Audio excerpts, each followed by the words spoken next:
Ayan mga kapanalig, kulam. Ay ulam pala, kala ko kulam. Hindi kulam ha, ulam. Ayan, magluluto tayo ng golden kohol. Ayan, oh. Kailangan lang lamasin na mabuti sa asin at tugasan. Depende sa pagluluto, masarap pag ito ay ginataan, ano. Kung magaling yung maggagata, depende sa nagluluto. Ngayon papakita ko sa inyo paano ako maggata ng golden kohol. Ayan, masarap yan. Papakita ko sa inyo paano pagluto niyan. Ngayon, ito naman ang mga sangkap, ano, tanglad, yan, para tanggal ang ano, ang matanggal ang lansa, no, tanglad. Pitpitin nyo yung tanglad, yung pinaka puno ng tanglad, pitpitin nyo. Tapos, lagyan mo na rin ng siling green, yan, masarap yan pagka siling green, ano, masarap yan. Tapos, syempre, may paminta, ayan, paminta, tapos, luya, gigisa kasi natin muna yan, o, di ba? Gigisa pagkatapos sibuyas. Papakita ko sa inyo mamaya kung paano ang paggisa, no? Tsaka bawang. Mas maganda pag bawang nyo medyo durog para makain. Kailangan mas durog pa rito yung ano nyo, mas durog pa yung bawang nyo rito, no? Ayan. Kailangan mas durog pa dyan para makain yung bawang. Kasi ang bawang, mga kapanalig, maganda yan. Kasi parang ano yan, antibiotic yan sa katawan. Tapos itong tanglad, maganda rin sa katawan to, maraming benepisyo na bibigay to tanglad. Tas luya, di ba? Okay. So, lilinisan muna. Linisan muna natin yung ating kuhol, ano? Pag malinis na masyado yan, saka tayo mag-umpisa mag-gisa. Di ba? Oh.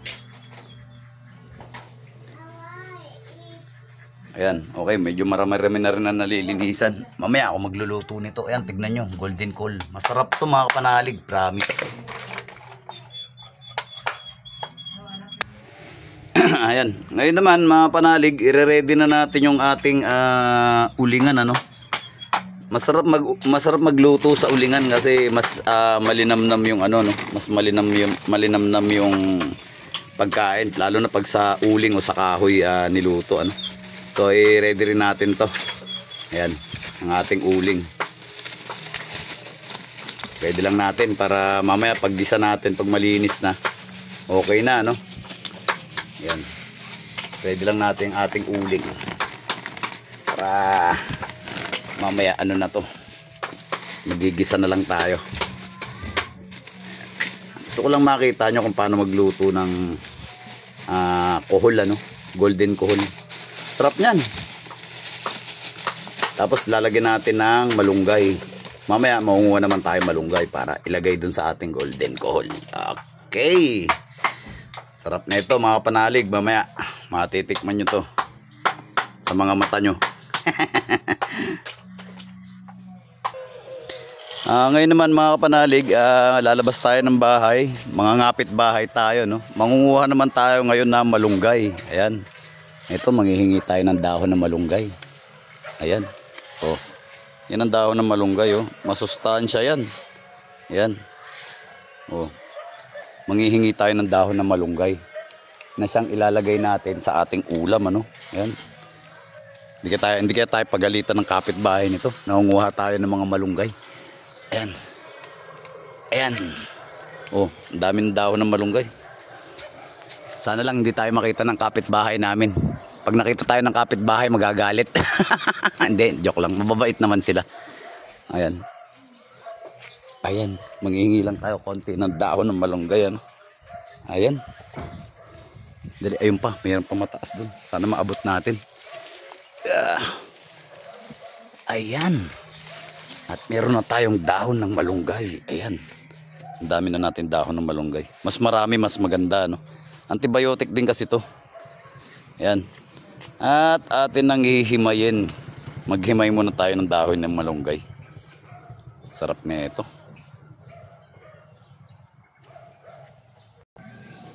Ayan, nalinis na natin ng gusto, no. Nabasag na rin yung mga puwet nung ano, puwet ng golden coal, yung coal natin. Ayan, binasag na rin mga puwet. So lagyan na natin ng asin para malamas sa asin, para malinis talaga. Tanggalan lansa, no. Yan, lalamasin lang natin sa asin yan. Yan, saan natin asin.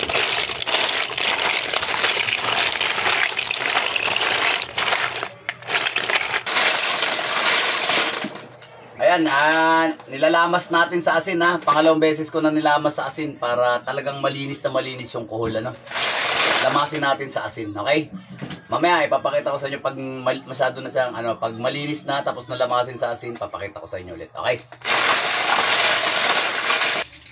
Ayan, pwede na natin siyang igisa, no? Nalamas na natin siya ng asin.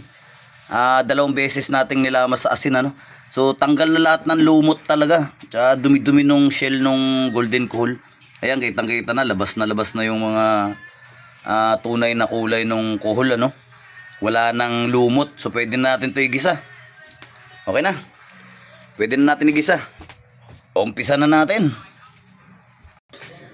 So ayan, nabanlawan na natin, ano? Ayan, napakalinis na ng ating golden cohol. Kitang-kita na yung kulay niya. Wala nang lumot. Ayan, tapos nakahimay na rin tayo ng malunggay. At saka yung mga ricado natin, no, okay na. Prepare na. At ang ating uling, so kawali na lang. Para matapos ang ating ginagawa. Ang pagluluto natin ng golden cohol, ano. Ginataang golden cohol. Asan na ba yung gata natin? So ayan, mapapapoy na tayo. Subukan natin magpapoy.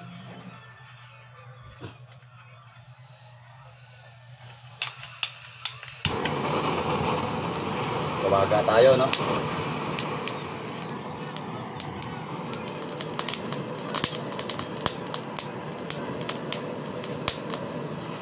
Tumutunog-tunog pa yung uling. Mukhang maganda yung uling natin. Tuyo. Tuyo. Madali magbabaga to. No? Tutuin natin sa uling para masarap ang pagkaluto. Diba? Yan. Pabagain lang natin to konti.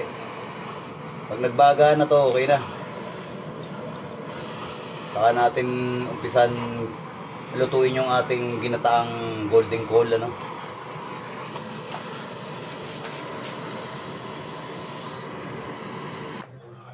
Ayan, meron ng baga, ano? May baga na. So, umpisan natin maggisa. Ayan. Painitin muna natin ang ating kawali.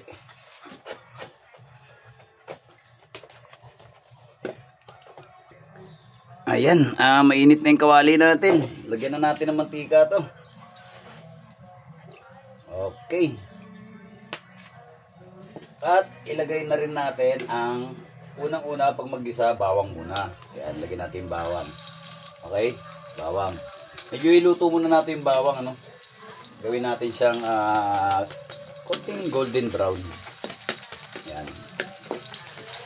Igisa muna natin yung bawang na yan. Medyo i-golden brown muna natin siya, okay? At pag medyo golden brown na siya, isunod na natin ng sibuyas, no? Tsaka luya. Ayan, medyo may background tayo ritong, ano? Nako, ba naman to? Ayan, okay? Igisa muna natin yan. Sibuyas, bawang, luya, no? Igisa natin ang gusto. Pag magisa na yan, saka natin iuna yung unang piga ng gata. Unang piga. Ayan, pagkatapos natin mag-gisa yung sibuyas, bawang, luya, no? Ilagay na natin tong unang gata ng nyug. Ayan, unang gata ng nyug. Lagyan na natin yan. Yun. Okay. Ayan. Tapos may luya na siya, no? Lagyan rin natin tanglad. Ayan ang tanglad, oh. Lagyan natin tanglad. Ayan, para talagang wala kang lansa-lansa na matitikman talaga. Ayan. Tapos, takpan natin. Ayan, pakuluin lang muna natin. Okay. Ayan, medyo kumulo na, no? Kumulo na. Lagyan na rin natin paminta. Ito, paminta, oh. Lagyan na rin natin paminta. Ayan, paminta. Diba? Ayan, para masarap-sarap talaga siya. Takpan ulit natin. Medyo haluin natin ng konti. Ayan. Baliktad natin yung tanglad. Ayan. Ayan, para kumatas yung lasa ng tanglad sa sabaw. Ayan, di ba? Takpan ulit natin.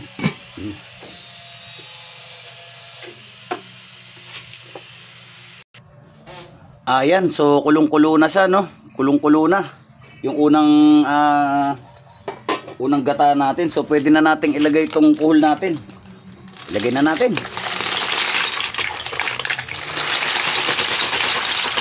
Yun ang ating kuhol, oh. Yun ang ating kuhol. Okay. Yan. Tapos, ayan lang muna natin ganyan. Tapos, lagyan na natin ng, ayan, sili. Ibabaw. Lagyan na rin natin ng asin. Okay, asin. Okay na yan. Tapos, takpan lang muna natin. Bali, lulutuin lang muna natin yung kuhol bago natin ilagay yung huling gata. Pan. Okay. Hintayin lang muna natin siyang kumulo ulit na maayos. Ayan, kumukulo na ng gusto, no? Ayun, kumukulo na.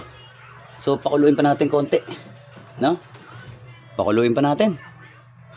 Okay. Kumukulo na siya. Konti pa. Ayan na. Haluin natin konti, no? Haluin natin.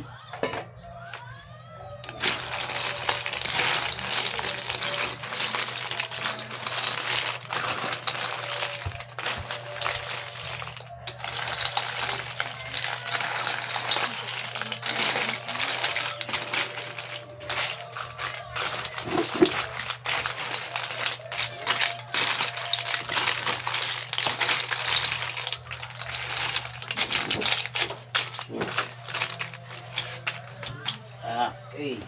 Takpan uli natin.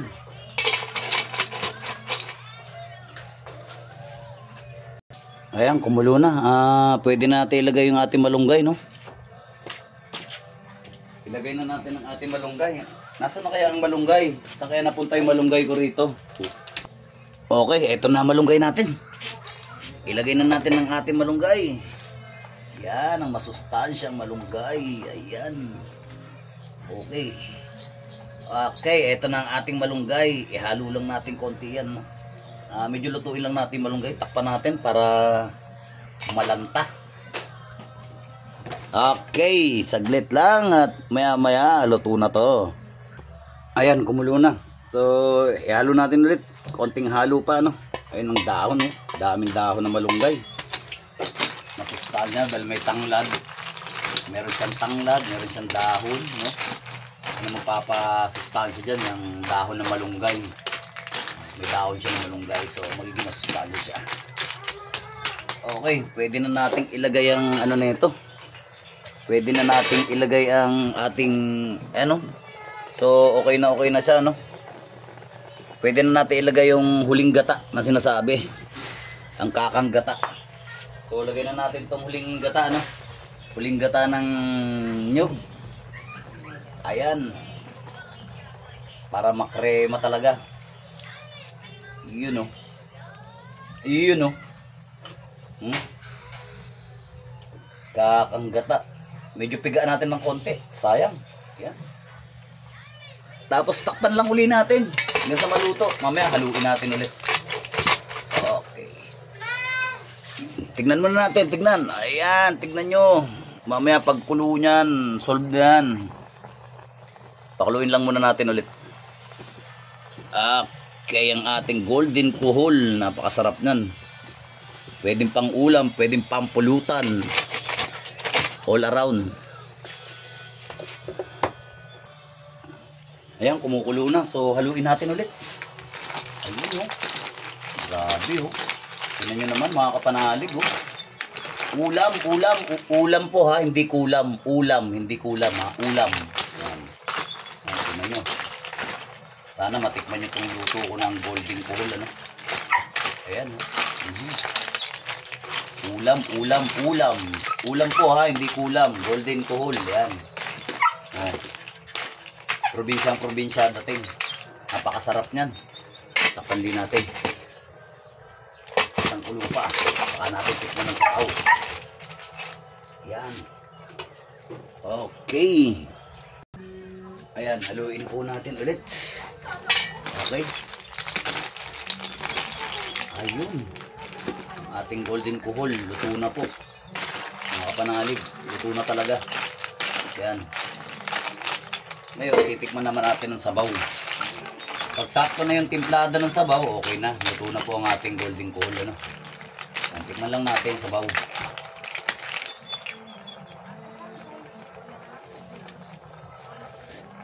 Ang sarap mga panalig. Saktong-sakto lang talaga yung sabaw niya.